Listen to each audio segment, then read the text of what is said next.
Today on CTV News at 5, a fire at an Elora rental unit raising concerns.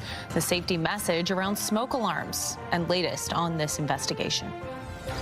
Plus, the pick of the patch, why pint-sized pumpkins are popping up this season and how they could alter your fall and Halloween plans. And never say never. Cambridge gets a brush with Hollywood. We hear from one of the establishments that hosted pop star Justin Bieber over the weekend. CTV News at 5 starts right now.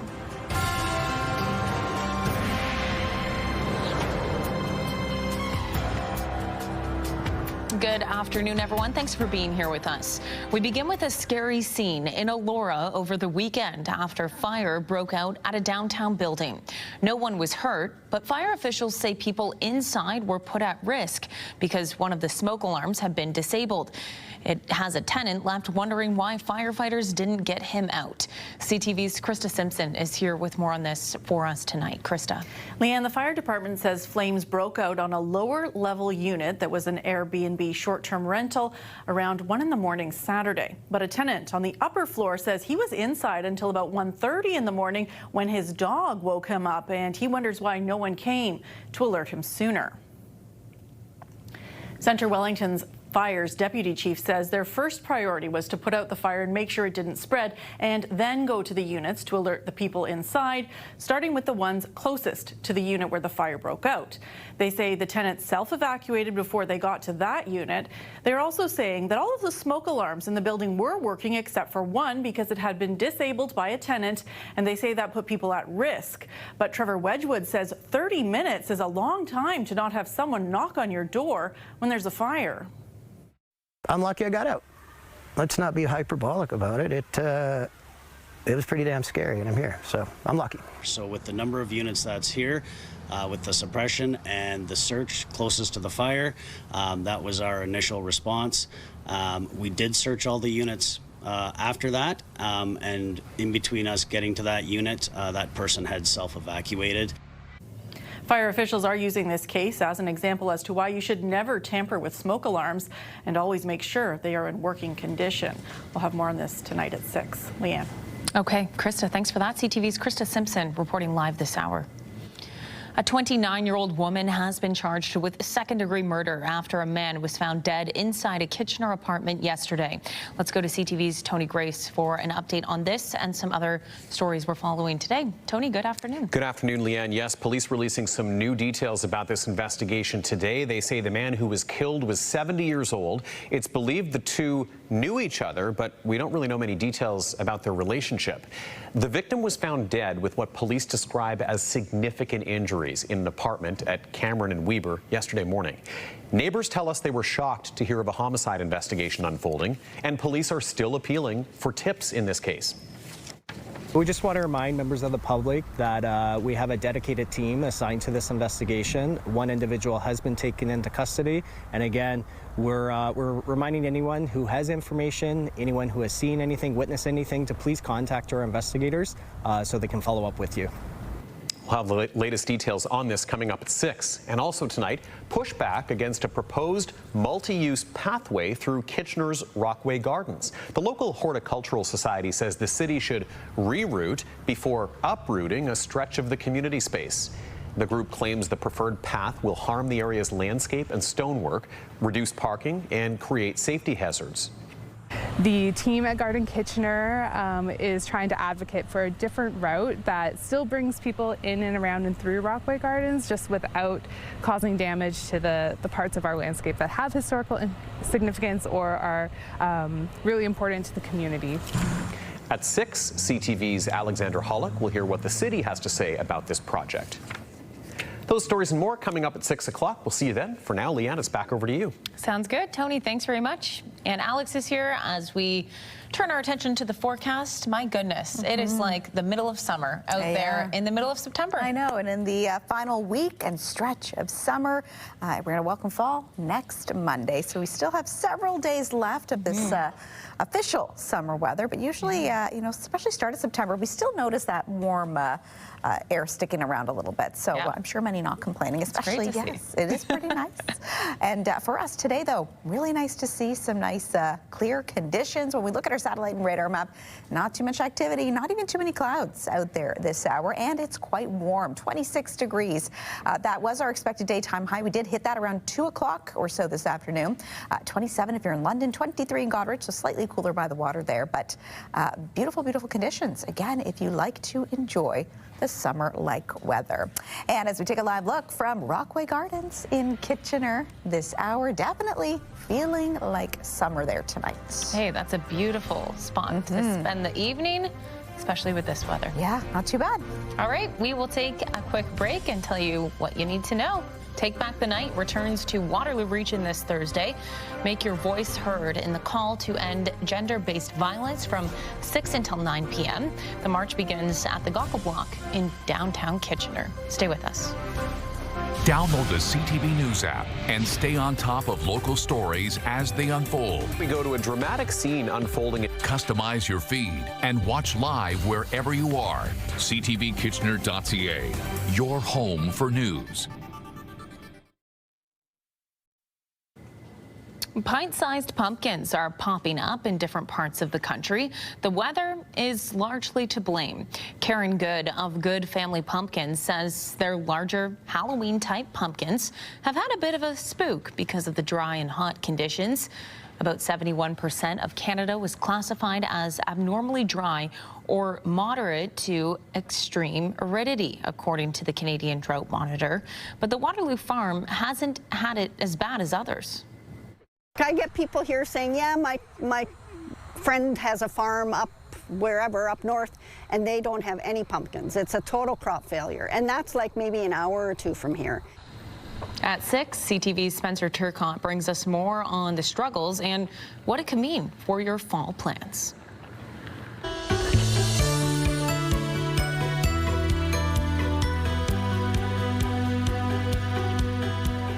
We are back here at Royal City Nursery for this week's Get Growing. Tanya, always great to see you. Wonderful to see you too. So, okay, the last even couple of weeks you've really noticed we're enjoying a bit of that sun, not really extreme heat or humidity, which has been really, really nice. Yep. But one thing to note, if you've got any tropical plants outside, maybe they shouldn't be outside anymore. Not so much, right? We want to look at those night times. We know it's fall. It's beautiful, so thank you. Appreciate the fall weather. But we do want to make sure, normally you would start bringing your tropicals or thinking about start bringing your tropicals in mid to end of August. For those of us that live by the seat of their pants, Me too. Yep. Sometimes it doesn't work, so that's okay. If we're getting below about 5 or 6 degrees at night, we've got to bring our tropicals in, ideally below 10. Okay. So to do that, there's a few things we want to do to make sure that you're only bringing in the friends you want, not the friends you don't need. Because some might be hiding and maybe they're not as obvious of where they're actually. Yeah, you got it. So on the counter today, I've just popped in a few things that I know get taken in and outside quite a bit, whether they're palms or ferns, begonias. On that side, we've got some really cool philodendrons and even some monsteras. Nice. With all of those, you're going to treat them the same. And the first thing we want you to do is spray with an insecticidal soap or Endol. So both of these, very, very similar. Insecticidal soap is a soap-based organic product. Right. Endol is, yes, it has a bit of soap in it, but it's also got an organic oil, so it tends to stick to the plant. Okay. So when you spray, you're going to start at the top of the plant and spray all the way to the bottom to the point where it's almost dripping. That's a good sign. Yes. You're not overdoing it. Nope, we're not overdoing it. We don't need tons and tons, but it's easier. You can do this outside because I figure it's going to make a mess, so let's do it outside. Might as well. If you're inside, that's okay too. I would just, if you've got some wooden floors, protect those, or even take this and put it in the bathtub. Okay. Simple, simple, simple. But you're going to spray overall 3 times. Each spray is going to be anywhere from 3 to 5 days apart because you don't want, neither of these products deal with the eggs. Right. Which is kind of hard. Yes. Right? You got to kind of stay on top of it a little bit. Yes, absolutely. Some of the other things you want to think about are creepy crawler critters. So if you've got ants and earwigs and things like that starting to come in the house, even to do a little bit of diatomaceous earth. So this is a powder, just like flour, and quite literally, you're going to sprinkle it in cracks. Okay, interesting. Totally organic. Also works on fleas and ticks for your pet beds.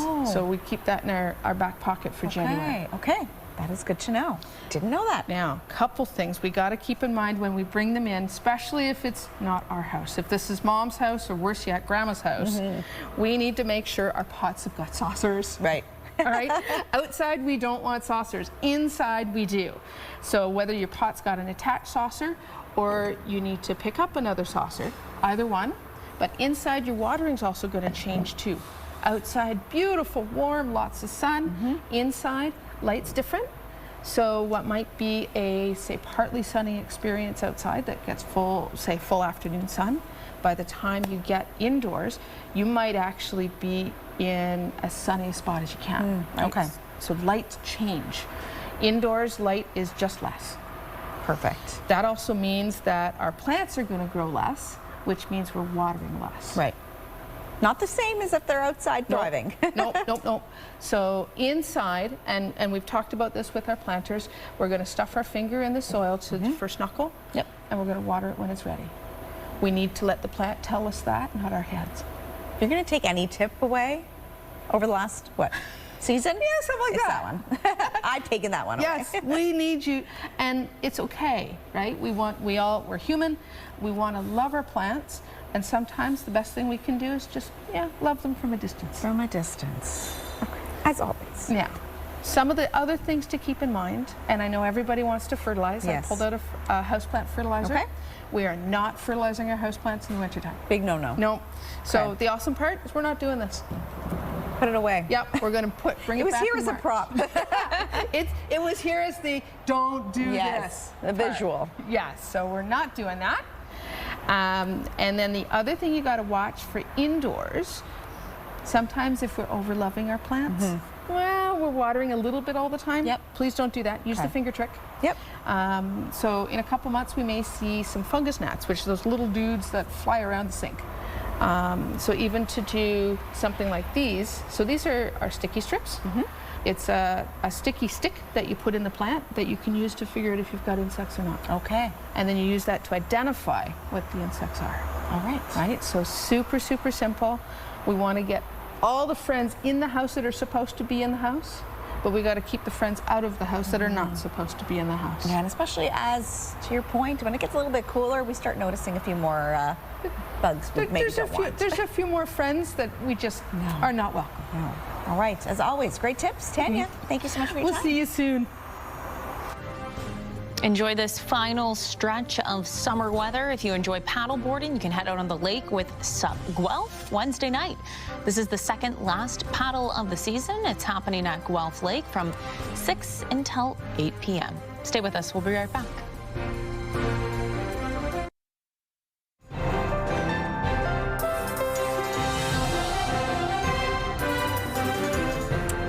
Official week of summer, loving the weather out there as well. I've been trying to force myself to get outside after work and soak it all up, because even though the sun's setting earlier, it's still such a nice evening to be out. It really is, and even though that sun, setting just after 7:30 now, believe it or not, no more 9 o'clock sunsets. We are in that 7:30 window now, and even with that sun rising just after 7, so just over 12 hours we're getting, which is hard to believe, but it still is quite enjoyable. The evenings have been quite nice, and it has been nice that it hasn't been extremely hot and humid. Yeah, it feels like we should have longer daylight, though, just because the weather's been so nice that it feels like we're in the middle of July, middle of August, not the middle of September. I vote for that, too. But hopefully this weather might stick around with us as we get into the month, the rest of the month, and even into October. There's something about a nice warm fall day, but with still a nice breeze. As we take a live look from Rockway Gardens in Kitchener tonight, that sun's still shining. We're just seeing a few clouds, but the sky nice and blue, nice and clear for many of us as well. So a beautiful, beautiful day to enjoy it if you're a fan again of that summer weather. When we start with our futurecast, though, for tonight, mainly clear conditions getting into the rest of the evening and into your overnight hours as well. So not too much activity. It's really not until Thursday.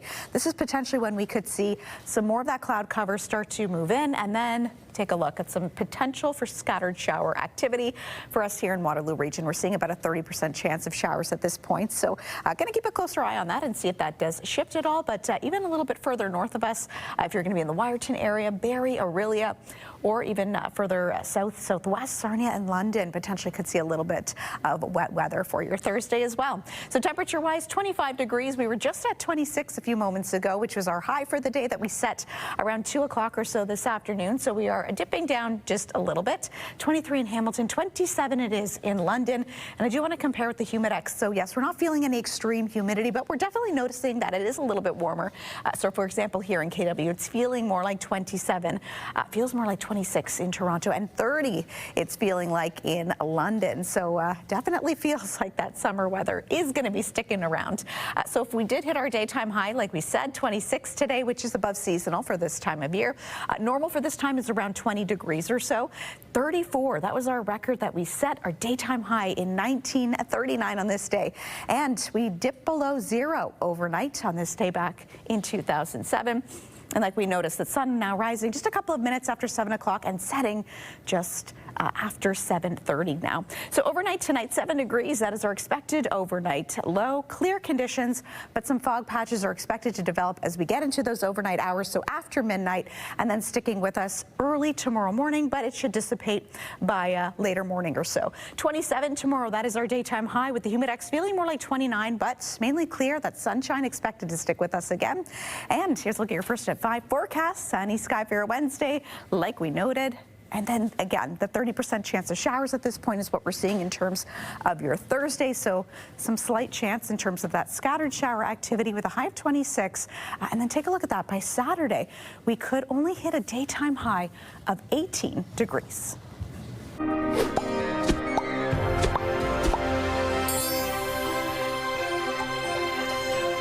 Okay, here's a look at what is trending today. Staff at a Cambridge restaurant got the surprise of a lifetime last week when Justin Bieber stopped on in. The Stratford native, going by Chicago Pub, unannounced to, play some pool, hang out with friends. The pop star then sang karaoke, performing a handful of songs off his newly released album. The owner of the bar says she is still in shock from the experience. I'm surprised because he come here, right? Yeah, no, it's like just surprise. We never know him come here, really surprised. Yeah, and then we feel like very good memory for us, for experience, really good experience with him. But we don't think it's like promotion or something like that. You know what I mean? It's like really happy and proud because he come here to enjoy. Bieber and his family were in town for a few days. Coming up at 6, Karis Mapp will hear from another business owner surprised by the unexpected customer. And I'm sure if you were even just a patron there that night, that would have been quite the shock to see, the Justin Bieber, Hailey Bieber, walking on in and doing some karaoke. I can only imagine what it would be like to be in that restaurant. It's almost like a free concert. Yeah, exactly. Okay, still ahead on CTV News at 5, creating and enhancing green spaces in the city of Kitchener. The new tree planting project's plans to plant upwards of 19,000 trees in neighborhoods, parks, and natural spaces, and how you can get involved. Coming up next. And here's what you need to know: pumpkin decorating, face painting, fitness demos, and more. Head on out to Forbes Park in Cambridge on Sunday for Cruise and Crop Fest. The event runs from 11 a.m. until 4 p.m. Stay with us. Bounce 99.5 has the music you just can't quit. Home of Bounce Mornings with Angie Hill and Sarge. KW's Bounce 99.5. Listen on the free iHeartRadio app. In tonight's Digital Dive, a new era for Brantford Civic Centre. The venue, which is also the home of the Brantford Bulldogs, is getting a new name. To find out more about the multi-year naming rights sponsorship agreement, scan the QR code or go to ctvnewskitchener.ca.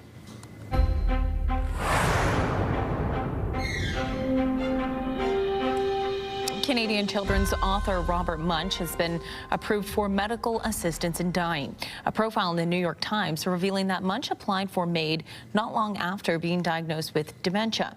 The 80-year-old went public with his diagnosis in 2021. Munsch has written more than 70 popular children's books over the years, including The Paper Bag Princess and Love You Forever. Transport Canada is investigating after a small plane with 3 people on board crash-landed near a high school in Toronto's East End last night. Police were called to the scene near a soccer field around 8 o'clock. Remarkably, no one was hurt. Transportation safety officials believe an engine failure is to blame. New Brunswick-based Moosehead Brewery says it plans to stop selling the bottled version of its beer by the end of 2025. The brewery says the change is coming because of a shift in consumer preferences. Moosehead says only 7% of beer sold in Canada is sold in bottles, while 85% is sold in cans. It's also pointing to the benefit cans offer over bottles. It says cans offer better protection against light and oxygen and require less material and energy to produce and transport. Moosehead's entire line will move to cans and kegs, with the final bottles of the brew sold in December. Base hit into left field. And Ernie Clement is rounding third and on his way in to score the go-ahead run.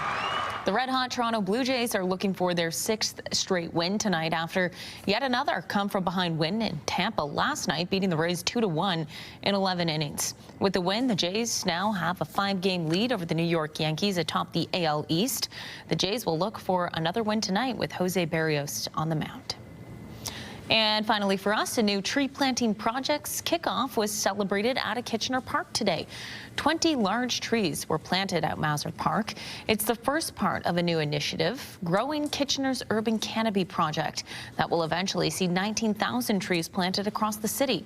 The goal is to enhance local parks, expand naturalized areas, replace lost trees, and create vital habitats for local wildlife. On Saturday, we're going to plant an additional 200 small trees with the community.